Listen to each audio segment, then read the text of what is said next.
Universo Diverso, com Luciana Neri. Nós vamos conhecer os elementos metodológicos fundamentais de um dos mais importantes intelectuais do século XX, Pierre Bourdieu. Quem vai conversar com a gente é Marcela Pessoa. Ela é cientista social, doutora em Sociologia Política, professora do Departamento de Filosofia e Ciências Humanas da UESB. Marcela, muito obrigada por ter aceitado o nosso convite. Primeiramente, eu gostaria de agradecer a Luciana pelo convite de estar aqui hoje, podendo, levar um pouquinho da ciência para além dos muros da universidade, Neste caso, a gente vai falar de um autor muito interessante, que é Pierre Bourdieu, o francês Pierre Bourdieu, da sociologia contemporânea. Ele trouxe uma contribuição muito vasta para entender diferentes fenômenos sociais, Ele cria um instrumento metodológico que permite a gente analisar diversas situações, diversos campos de atuação, e eu vou falar aqui para vocês um pouquinho sobre essas estratégias de análise dele. Bacana, a gente sabe que a obra de Bourdieu, ela se tornou muito importante, referência mesmo na sociologia, na antropologia, tratando de temas como educação, comunicação, política, cultura, linguística, artes, enfim, um intelectual completo. Vamos começar com os principais conceitos, Marcela.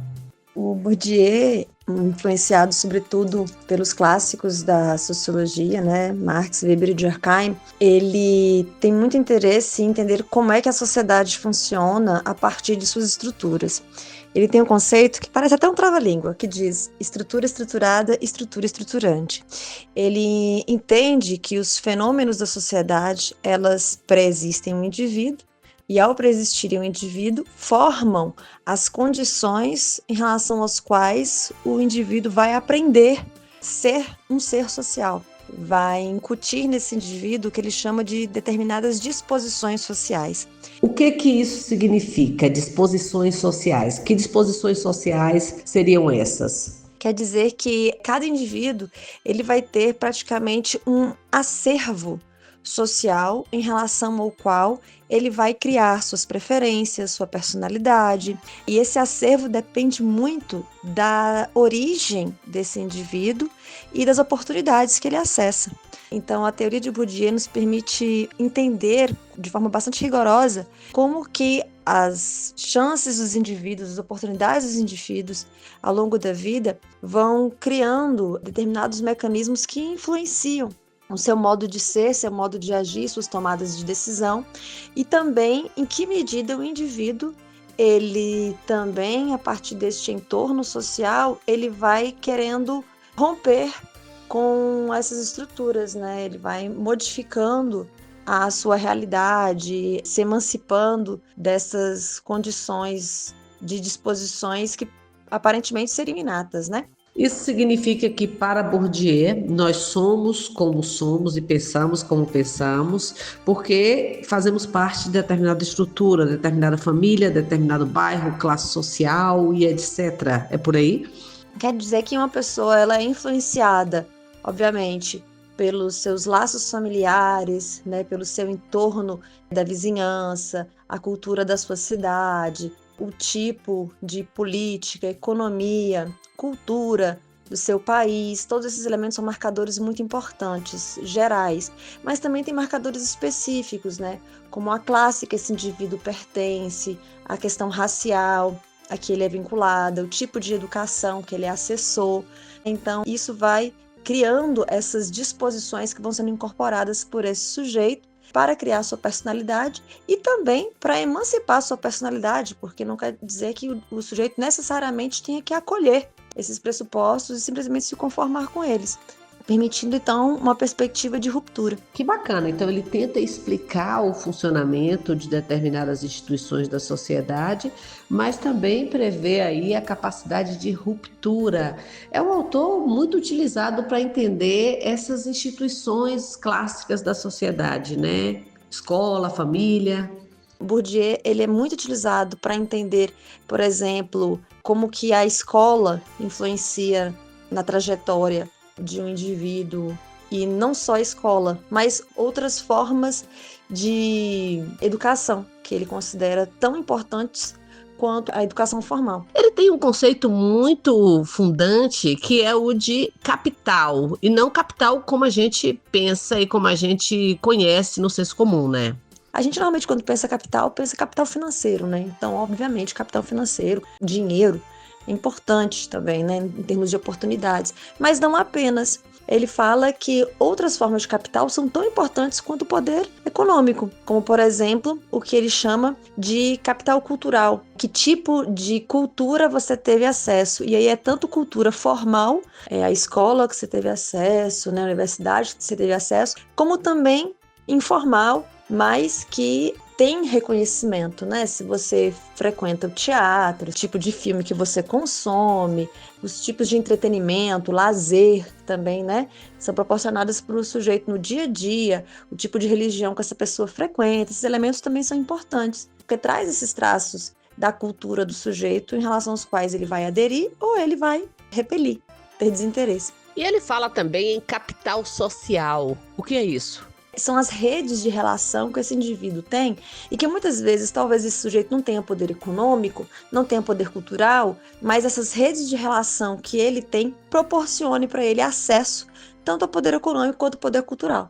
Essa rede de apoio são suas amizades, seus colegas de trabalho, essa rede de interação que pode proporcionar, portanto, esse sujeito, esses ativos, esses outros ativos que são tão importantes quanto as outras estruturas de capital. E são mesmo. Que autor profundo e importante para o entendimento de como a sociedade funciona. Então, esses 3 conceitos são muito importantes para o autor: estrutura estruturada, estrutura estruturante, capital social, capital cultural. Mas também ele tem um acervo de outros conceitos muito importantes que também nos ajudam a fazer essa análise da sociedade, né? Como a ideia de poder simbólico, que às vezes o poder ele não está só nos espaços objetivos que a gente tende a achar que são estruturas de poder, mas que também funciona com alguns outros mecanismos que podem parecer invisíveis, como o que ele chama de violência simbólica. O que é isso?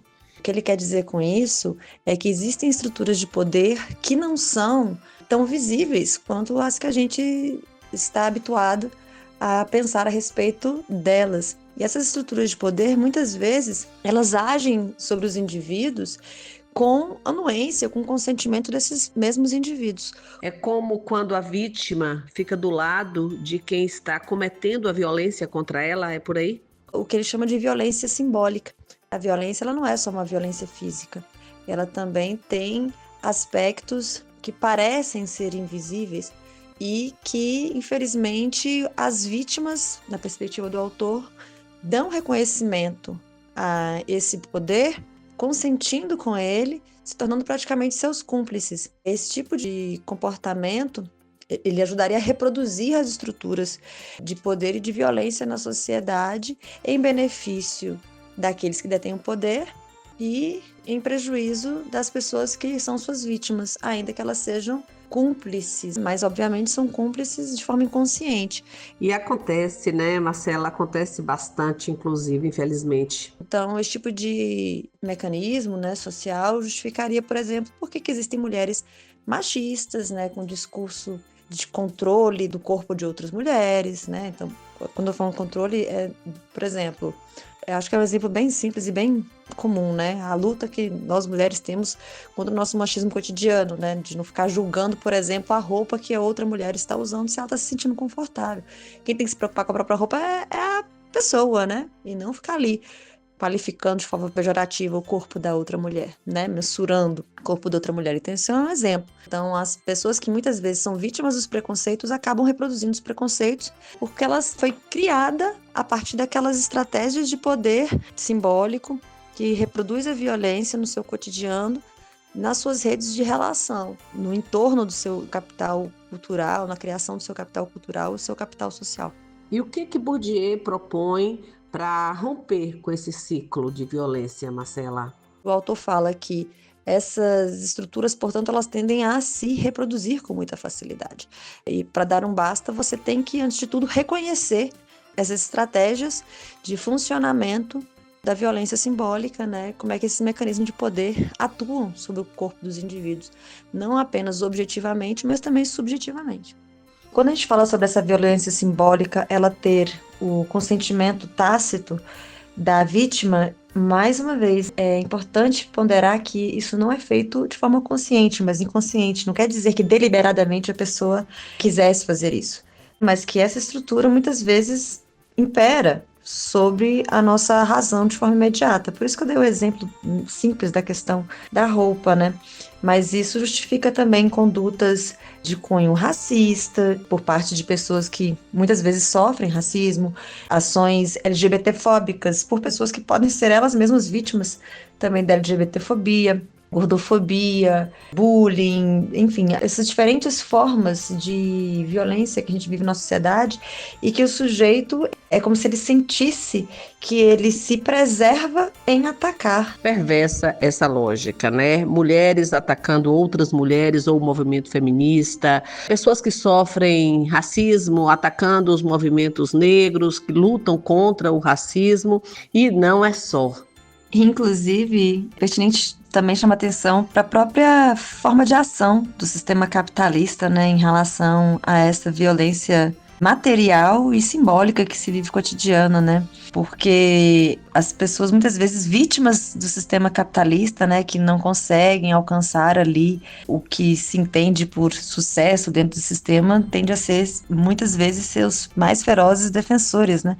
E podia chamar atenção para esse tipo de situação em obras como O Desencantamento do Mundo, A Miséria do Mundo, Contrafogos, pensando aí as estratégias para sobreviver, né, uma sociedade que, mesmo sofrendo, adere fervorosamente a esse sistema político-econômico que é muito deletério, né, muito perverso, porque facilmente reproduz estruturas de pobreza e, com ela, todas as outras formas de violência, porque a pobreza também é uma violência material imediata.